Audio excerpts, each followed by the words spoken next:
Hi, ಎಲ್ರಿಗೂ ನಮಸ್ಕಾರ. ನಾನು ಇವತ್ತು ಒಂದು ಬೇಸಿಗೆಯ ಎನರ್ಜಿ ಡ್ರಿಂಕ್ ಅನ್ನ ಮಾಡ್ತಿದ್ದೆ. ಫಸ್ಟು ಪೇಟೆನ ತಂದ ಲಿಂಬೆಹಣ್ಣನ್ನ ಚೆನ್ನಾಗಿ ತೊಳ್ಕೊಬೇಕು, ಏಕೆಂದ್ರೆ ಅದರಲ್ಲಿ ತುಂಬಾ ಬ್ಯಾಕ್ಟೀರಿಯಾಸ್ ಎಲ್ಲ ಇರ್ತದೆ. ಅದಾದ ಮೇಲೆ ಒಂದೊಂದಾಗಿ ನಾವು ಅದನ್ನ ಕಟ್ ಮಾಡ್ತಾ ಬರಬೇಕು. ನಾವು ಅದ್ರೊಳಗಿರುವ ಬೀಜ ತೆಗಿದ್ರೆ ಕಹಿ ಅಂಶ ಅನ್ನೋದು ನಮ್ಗೆ ಜಾಸ್ತಿ ಬರುದಿಲ್ಲ. ಅದಕ್ಕೆ ಬೀಜ ತೆಗೆದ್ರೆ ನಮ್ಗೆ ಸ್ವಲ್ಪ ಒಳ್ಳೆ ಆಗುತ್ತೆ, ಕುಡ್ಲಿಕ್ಕೆ ಸ್ವಲ್ಪ ಟೇಸ್ಟ್ ಬರುತ್ತೆ.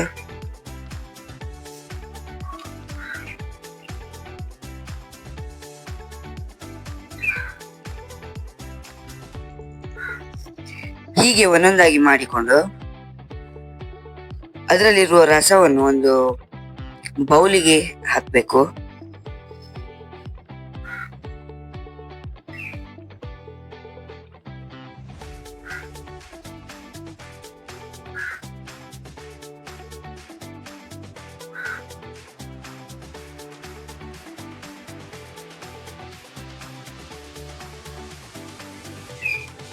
ಎಲ್ಲ ರಸ ಬೌಲಿಗೆ ಹಾಕಿದ್ಮೇಲೆ ಕೆಲವೊಂದು ಲೆಮನ್ ಬೀಜಗಳು ಅದರೊಳಗೆ ಇರ್ತದೆ, ಅದನ್ನ ನಾವು ನೀಟಾಗಿ ತೆಗಿಬೇಕು.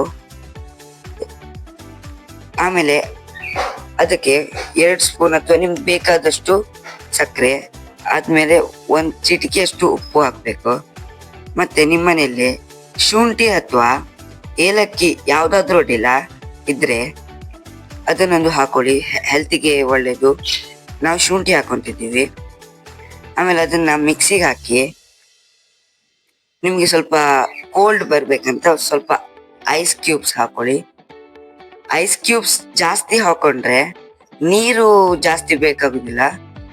ಒಂದು 1/2 ಗ್ಲಾಸು ಬೇಡ, ಒಂದು 2-3 ಸ್ಪೂನ್ ನೀರು ಹಾಕೊಂಡ್ರೆ ಸಾಕು. ಮತ್ತೆ ನನ್ನ ಅಮ್ಮ ಹೇಳ್ದಾಗೆ ಒಂದು ಲೆಮನ್ ಅನ್ನ, ಅರ್ಧ ಲೆಮನ್ ಅಥವಾ ಸಣ್ಣ ಲೆಮನ್ ಅನ್ನ ಬೀಜ ತೆಗೆದು ಅದನ್ನ ಉಲ್ಟಾ ಮಾಡಿ ಮಿಕ್ಸಿ ಒಳಗೆ ಇದು ಹಾಕಿದ್ರೆ ಸ್ವಲ್ಪ ಟೇಸ್ಟ್ ಒಳ್ಳೆ ಬರ್ತದೆ ಅಂತ ಹೇಳ್ರು. ಈಗ ಮಿಕ್ಸಿ ಮೇಲೆ ಇಡೋಣ. ಒಂದು 1 ನಿಮಿಷ ಅಥವಾ 1-2 ನಿಮಿಷದ ಹತ್ರ ನೀವು ಮಿಕ್ಸಿ ಟರ್ನ್ ಮಾಡ್ಬೇಕಾಗುತ್ತೆ.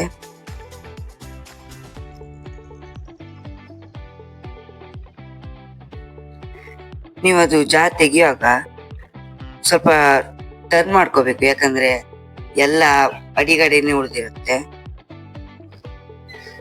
ನಾನು ಈ ಜ್ಯೂಸ್ ಮಾಡಿದ ಕಾರಣ ಬೇಸಿಗೆ ಅಲ್ವಾ, ತುಂಬಾ ಸೆಕೆ ಎಲ್ಲ ಇರುತ್ತೆ.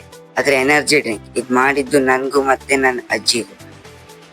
ಈ ವಿಡಿಯೋ ನೀವು ಲೈಕ್ ಮಾಡಿ, ಶೇರ್ ಮಾಡಿ ಮತ್ತೆ ಸಬ್ಸ್ಕ್ರೈಬ್ ಮಾಡಿ. Thank you.